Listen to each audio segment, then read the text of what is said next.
Phone tapping కేసులో ప్రధాన నిందితుడు మాజీ డీఎస్పీ ప్రణీత్రావు అరెస్ట్ అయ్యారు. మాజీ డీఎస్పీ ప్రణీత్రావు కేసులో కీలక మలుపు చోటు చేసుకుంది. ప్రణీత్రావు కేసును సిట్కు బదిలీ చేస్తూ ప్రభుత్వం ఉత్తర్వులు జారీ చేసింది. ఈ మేరకు జూబ్లీహిల్స్ ఏసీబీకి విచారణ బాధ్యతలు అప్పగించే అవకాశం ఉంది.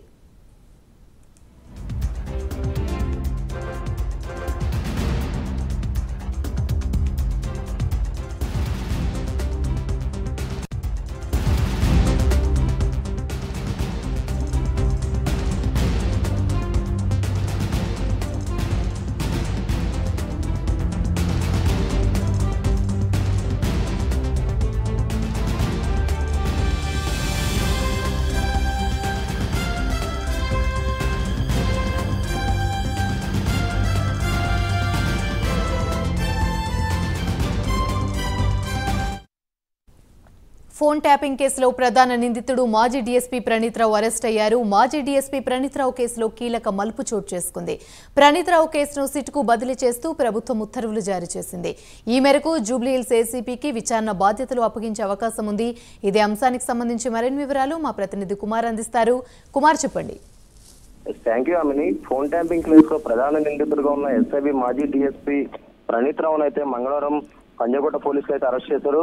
మొత్తానికి ప్రణీత్రావుకు సంబంధించి ఈ విచారణ మొత్తం సిట్ అధికారులకు అయితే అప్పగించారు. ఏదైతే జూబ్లీహిల్స్ ఏసీపీ ఆధ్వర్యంలో 4 సభ్యులతో ఒక సిట్ బృందం అయితే ఏర్పాటు చేశారు.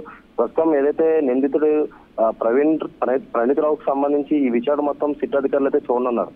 ఏదైతే సుమారు ఎస్ఐబిలోని లాకర్ రూమ్ లో కొన్ని హార్డ్ డిస్కుల ధ్వంసం కేసుకు సంబంధించి పూర్తి విచారణ అయితే చేపట్టారు. మొత్తానికి పంజాగుట్ట పిఎస్ లో ఆదివారం ఇతనిపై కూడా ఎఫ్ఐఆర్ అయితే నమోదైంది. ఎస్ఐబి లాగర్ రూమ్ లో హార్డ్ డిస్కులు ధ్వంసం చేసిన తర్వాత నుంచి ప్రణీత్రావు పక్క ప్లాన్ తో వ్యవహరించినట్లు కూడా తెలుస్తుంది. గత నెలలో రాజన్న సిరిసిల్ల జిల్లా DCRBCలో రిపోర్ట్ చేశారు.